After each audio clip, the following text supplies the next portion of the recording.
दोस्तों, आज फिर मैं नई परख के दर्शकों को सीधा संबोधित करने वाला हूं। हमेशा की तरह मेरी बात बिना किसी लाग लपेट के, बिना किसी हेरफेर के सीधी और सटीक होगी। दोस्तों, आज लोकसभा में वही हुआ जिसे बहुत पहले हो जाना चाहिए था। आज एक बार फिर एक भाजपाई सांसद ने राहुल गांधी को और कांग्रेस को देशद्रोही कहा और इस बार राहुल ने उसे बचकर नहीं निकलने दिया। राहुल खड़े हुए और चुनौती भरे स्वर में कहा कि आज मैं आप लोगों को बताता हूं कि कौन देशद्रोही है और कौन देश प्रेमी। इसके बाद जो हुआ वह इतिहास बन गया। राहुल ने 56 इंच की छाती की कायरता की पोल खोल कर रख दी। हुआ यह है कि बजट सत्र के दौरान राष्ट्रपति के अभिभाषण पर धन्यवाद प्रस्ताव पर चर्चा हो रही थी। इसमें भाजपा के एक बड़बोले और घोर सांप्रदायिक सांसद तेजस्वी सूर्या ने कांग्रेस की देशभक्ति पर आदतन सवाल उठा दिया।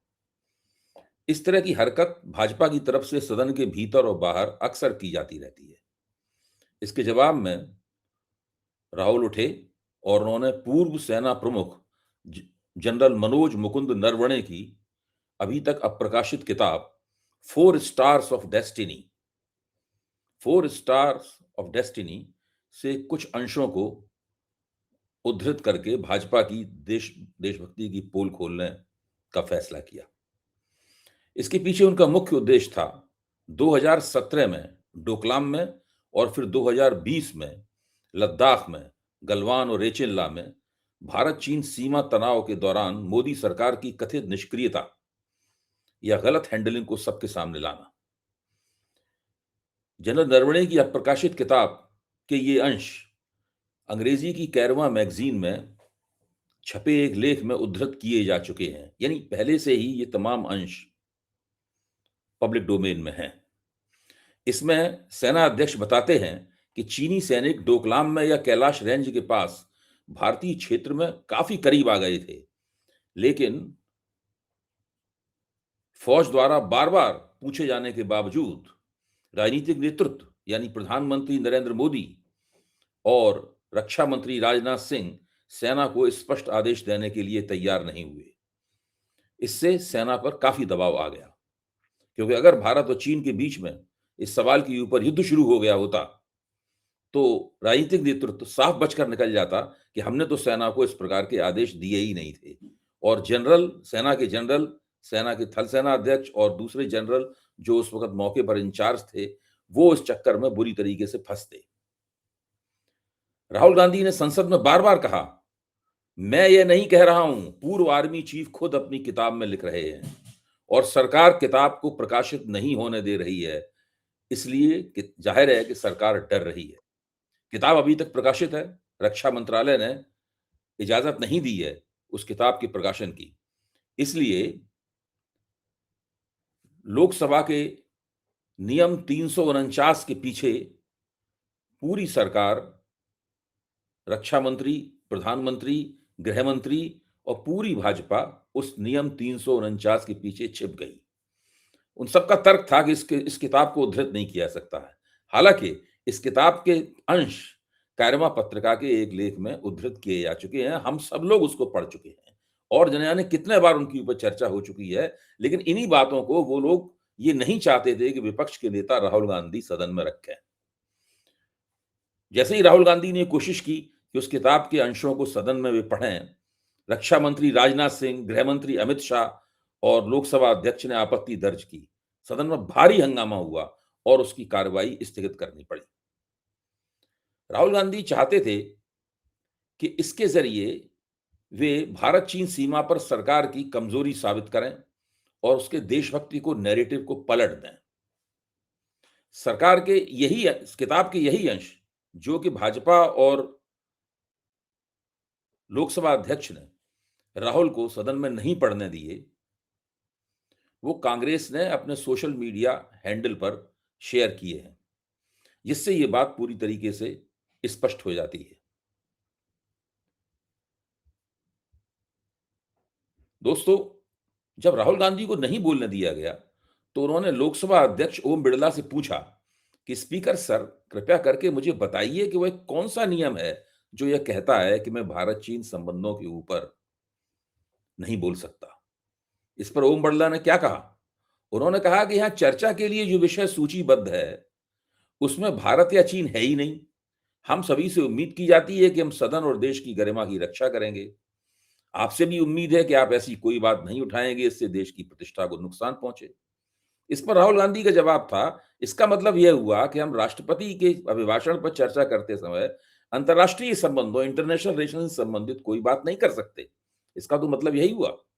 दोस्तों, देखने की बात यह है कि जनरल मुकुंद नरवणे की किताब फोर स्टार्स ऑफ डेस्टिनी में ऐसा क्या लिखा हुआ है जिसके बारे में लोकसभा अध्यक्ष को शक है कि इससे राष्ट्र की प्रतिष्ठा को नुकसान पहुंच सकता है। और इसके उलट राहुल गांधी मानते हैं कि जनरल नरवणे द्वारा दिए गए तथ्यों से मोदी, राजनाथ सिंह और इस सरकार की घबराहट, फैसला लेने से बचने की कोशिश और कुल मिलाकर उनकी कायरता की हकीकत सामने आ जाएगी। मैं बता चुका हूं कि कांग्रेस ने अपने एक्स हैंडल पर कारवां पत्रिका में प्रकाशित इस ब्यौरे को पूरा का पूरा पेश किया है। इससे नई परख के दर्शक स्वयं अनुमान लगा सकते हैं कि राहुल की कोशिश ठीक थी या नहीं थी, या फिर उनसे उन्हें बोलने से रोकने की कोशिश ठीक थी या नहीं थी। ये मैं दर्शकों के ऊपर छोड़ता हूं। दोस्तों, एक बार फिर स्पष्ट कर दूं, मैं यहां अपनी तरफ से कुछ नहीं बोल रहा हूं। दरअसल कारवां में जो प्रकाशित हो चुका है, मैं केवल उसे ही कांग्रेस के एक्स हैंडल से लेकर यहां उद्धृत कर रहा हूं। आप सुनिए, सुनिए और खुद निर्णय कीजिए कि आज जो लोकसभा में हुआ, उसमें लोकसभा अध्यक्ष ओम बिड़ला सही थे, रक्षा मंत्री राजनाथ सिंह सही थे, गृह मंत्री अमित शाह सही थे, या विपक्ष के नेता राहुल गांधी सही थे। कैरवा में क्या लिख छपा था, वो मैं आपके सामने पेश कर रहा हूं। संक्षेप में है, लेकिन सारी बातें इससे स्पष्ट हो जाती हैं। ध्यान से सुनिए। कैरवा में प्रकाशित हुआ है, लेफ्टिनेंट जनरल योगेश जोशी, जो भारतीय सेना की नॉर्दर्न कमांड के प्रमुख हैं, को 31 अगस्त 2020 को रात 8:15 बजे एक फोन कॉल आई। फिर सुनिए, लेफ्टिनेंट जनरल योगेश जोशी, जो भारतीय सेना की नॉर्दर्न कमांड के प्रमुख हैं, को 31 अगस्त 2020 को रात 8:15 बजे एक फोन कॉल आई। उन्हें जो जानकारी मिली उससे वे चिंतित हो गए। इन्फेंट्री के सपोर्ट से 4 चीनी टैंक पूर्वी लद्दाख में रेचिन ला की ओर एक खड़ी पहाड़ी के रास्ते आगे बढ़ते हुए दिखाई पड़ रहे थे। जोशी ने इस मूवमेंट की जानकारी army chief general Manoj Mukund Naravane को दी, जिन्होंने तुरंत स्थिति की गंभीरता को समझ लिया। टैंक कैलाश रेंज पर भारतीय ठिकानों से कुछ 100 मीटर की दूरी पर ही थे। यह एक रणनीतिक ऊंची जगह थी जिस पर भारतीय सेना ने कुछ घंटे पहले ही कब्जा किया था। विवादित लाइन ऑफ एक्चुअल कंट्रोल, जो दोनों देशों के बीच असल सीमा है, कि इस इलाके में ऊंचाई का हर मीटर रणनीतिक दबदबे में बदल जाता है। यानी जो पक्ष जितने मीटर ऊंचाई पर कब्जा करता है, उतना ही वो रणनीतिक रूप से फायदे की स्थिति में आ जाता है। इसलिए भारत के लिए जरूरी था कि इन बढ़ते हुए चीनी टैंकों को किसी न किसी तरह रोका जाए।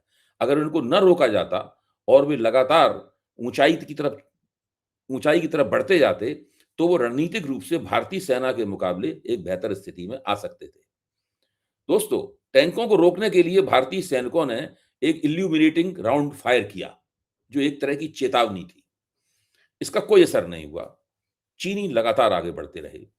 नरवणे ने भारत के राजनीतिक और सैन्य प्रतिष्ठान के नेताओं को ताबड़तोड़ फोन करने शुरू किए, जिनमें रक्षा मंत्री राजनाथ सिंह, राष्ट्रीय सुरक्षा सलाहकार Ajit Doval, chief of defence staff general Vipin Rawat, CDS, और विदेश मंत्री एस जयशंकर शामिल थे।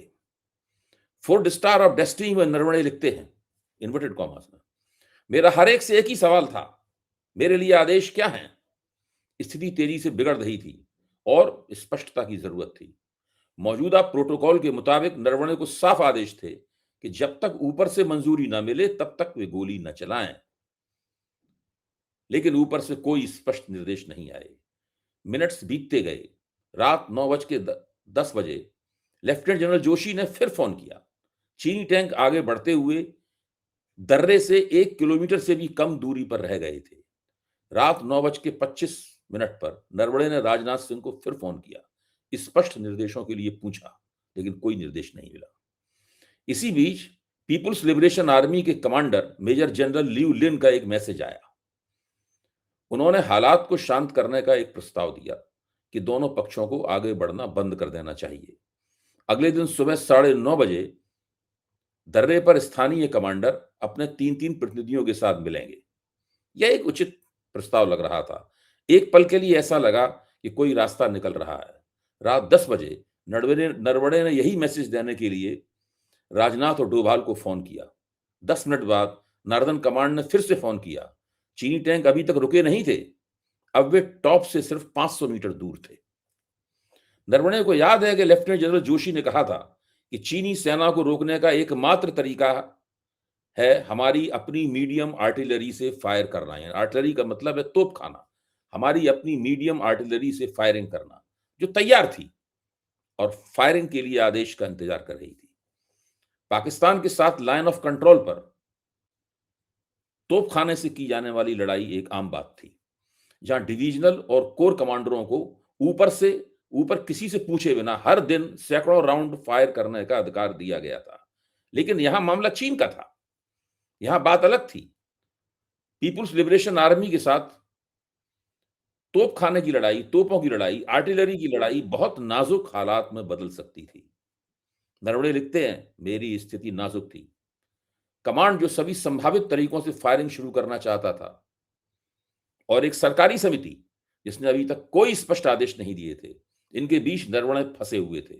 सेना मुख्यालय के ऑपरेशन रूम में सभी विकल्पों पर विचार किया जा रहा था और साथ में उन्हें खारिज भी किया जा रहा था। पूरा नॉर्दर्न फ्रंट हाई अलर्ट पर था। टकराव की संभावित जगहों पर नजर रखी जा रही थी, लेकिन फैसले का पॉइंट रेचिन ला था। नरवणे ने रक्षा मंत्री को एक और फोन किया, जिन्होंने वापस फोन करने का वादा किया, लेकिन समय बीतता गया। हर मिनट चीनी टैंक टॉप पर पहुंचने के 1 मिनट करीब आ रहे थे। तब राजनाथ सिंह ने 10:30 बजे रात वापस फोन किया। उन्होंने प्रधानमंत्री नरेंद्र मोदी से बात की थी, जिनके निर्देश एक ही वाक्य में थे, जो उचित समझो वह करो। जो उचित समझो वह करो, यानी जो आपको ठीक लगे वह करो। यह पूरी तरह से एक सैन्य फैसला होने वाला था। यानी फैसला लेने की जिम्मेदारी राजनीतिक नेतृत्व ने अपने कंधों पर लेने की बजाय सेना के कंधों पर डाल दी थी। मोदी से सलाह ली गई थी, उन्हें ब्रीफ किया गया था, लेकिन उन्होंने फैसला लेने से मना कर दिया था। नरवणे याद करते हैं कि मुझे एक गर्म आलू पकड़ा दिया गया था और अब पूरी जिम्मेदारी मुझ पर थी। दोस्तों, पूरा ब्यौरा मैंने आपके सामने रख दिया है। यह ब्यौरा कार्यवाह पत्रिका में छप चुका है और कांग्रेस के हैंडल पर प्रसारित होकर इस वक्त पूरे सोशल मीडिया में हर जगह घूम रहा है, वायरल है। और न जाने कितने लोगों ने वहां से लेकर इसको अपने हैंडलों पर डाला है। बाद में सदन से बाहर निकलकर पत्रकारों के सामने राहुल ने कहा, वे मुझे सदन में बोलने नहीं दे रहे हैं, मुझे बस 2-3 लाइनें बोलनी है, उसमें सब कुछ पता लग जाएगा, लेकिन वे मुझे बोलने नहीं दे रहे हैं। मैं कह रहा हूं कि ये राष्ट्रीय सुरक्षा का मामला है। ये तो थल सेना अध्यक्ष के शब्द हैं। वे हमारी सेना के मुखिया रह चुके हैं। उनकी रक्षा मंत्री राजनाथ सिंह से जो बात हुई है और मिस्टर नरेंद्र मोदी से जो बात हुई है, वही मैं सदन में कहना चाहता हूं। इसके बारे में खुद सेना प्रमुख ने लिखा है, मैं ठीक ठीक वही बोलना चाहता हूं। फिर राहुल पूछते हैं, आर्मी चीफ ने क्या बोला है? मोदी जी ने उनसे क्या कहा? राजनाथ सिंह जी ने उनसे क्या कहा? क्या ऑर्डर दिया? मैं पार्लियामेंट हाउस में यह बात बोलना चाहता हूं। पता नहीं वे इतने डरे हुए क्यों हैं। जब राहुल से पत्रकारों ने कहा कि मिस्टर गांधी, नरवणे का वक्तव्य आ चुका है, उन्होंने कहा है कि 1 इंच जमीन भी नहीं दी गई। इस पर राहुल ने जवाब दिया, यह तो मुद्दा ही नहीं है। मुद्दा तो यह है कि प्रधानमंत्री ने उनसे क्या कहा, राजनाथ सिंह ने उनसे क्या कहा, उन्होंने क्या निर्णय लिया। हमारी जमीन पर कब्जा किया गया या नहीं किया, ये अलग बात है। इस सवाल पर भी हम आएंगे, लेकिन यहां तो अलग सवाल है कि देश के नेता को जो निर्देश देने चाहिए थे, उससे जो उम्मीद की जाती है, देश के नेता को निर्णय लेने से बचने की कोशिश नहीं करनी चाहिए। उसे निर्णय दूसरों के जिम्मे नहीं डालना चाहिए, जबकि प्रधानमंत्री यह करते हुए नहीं दिखे। राहुल ने पत्रकारों को थोड़ा झिड़का भी। उन्होंने कहा कि आप मुझे बोलने दीजिए, आप सभी लोग भाजपा का बचाव करने में लगे रहते हैं, यही आपका एजेंडा है, आप मेरी बात सुनिए। आपने सवाल पूछा है तो जवाब भी देने दीजिए। और यह कोई सिर्फ मेरी बात नहीं है, यहाँ सेना प्रमुख द्वारा कही गई बात दोहराई जा रही है। इसे सेना प्रमुख ने अपनी किताब में लिखा है। इस किताब को छपने नहीं दिया जा रहा है। यह सेना प्रमुख का परिप्रेक्ष्य है, यानी उनकी समझ है और उनका नज़रिया है। ये लोग सेना प्रमुख की समझ से इतना क्यों डर रहे हैं? सेना प्रमुख जो कहना चाहते हैं, उससे ये लोग इतने डरे हुए क्यों हैं? इससे हमें भी सेना के बारे में कुछ सीखने को मिलता है।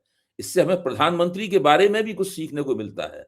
इससे हमें राजनाथ सिंह जी के बारे में भी कुछ सीखने को मिलता है। हम सेना के बारे में भी इससे कुछ सीखते हैं और यह भी पता चलता है कि किस तरह इन लोगों ने सेना को निराश किया। इस देश के राजनीतिक नेताओं ने सेना को निराश किया। यही बात मैं बोलने की कोशिश कर रहा हूं। मैं ये कह रहा हूं कि नरवणे जी ने प्रधानमंत्री के बारे में, राजनाथ सिंह जी के बारे में अपनी किताब में साफ लिखा है। यह एक आर्टिकल में छप चुका है। मैं उसी आर्टिकल से कोट कर रहा हूं, लेकिन मुझे बोलने नहीं दिया जा रहा है। मैं नहीं बोल पा रहा हूं। नरवणे जी की लिखी हुई किताब से है यह। ये डरे हुए हैं कि अगर ये सब सामने आ गया, तो नरेंद्र मोदी और राजनाथ सिंह की जो रियलिटी है, उन लोगों को पता चल जाएगी कि जब चाइना हमारे सामने खड़ा था, जब चीन हमारे सामने खड़ा था, आगे बढ़ रहा था, तो 56 इंच की छाती को क्या हुआ था। दोस्तों, आज की सीधी बात खत्म करने से पहले मैं आपके अपने चैनल नई परख के बारे में कुछ और भी कहना चाहता हूं। आप सभी ने नई परख को इतना प्यार दिया है, इसके लिए सभी दर्शकों का तहे दिल से शुक्रिया। अगर आप चाहते हैं कि मैं आपके लिए अलग से कंटेंट बनाऊं, आपकी टिप्पणियों पर प्रतिक्रिया करूं या आपके सुझावों पर चर्चा करूं, तो आप हमारे चैनल के साथ खास तरह से जुड़ सकते हैं। अगर आप नई परख चैनल का हिस्सा बनते हैं, तो आप मेरे वीडियो बाकी सब्सक्राइबरों से 1 घंटे पहले देख पाएँगे। आपकी बातों का मैं जवाब दूँगा, आपके लिए हर दिन स्पेशल शो करूँगा और आपके सुझाव अपने वीडियो में शामिल करूँगा। आज के लिए बस इतना ही। धन्यवाद।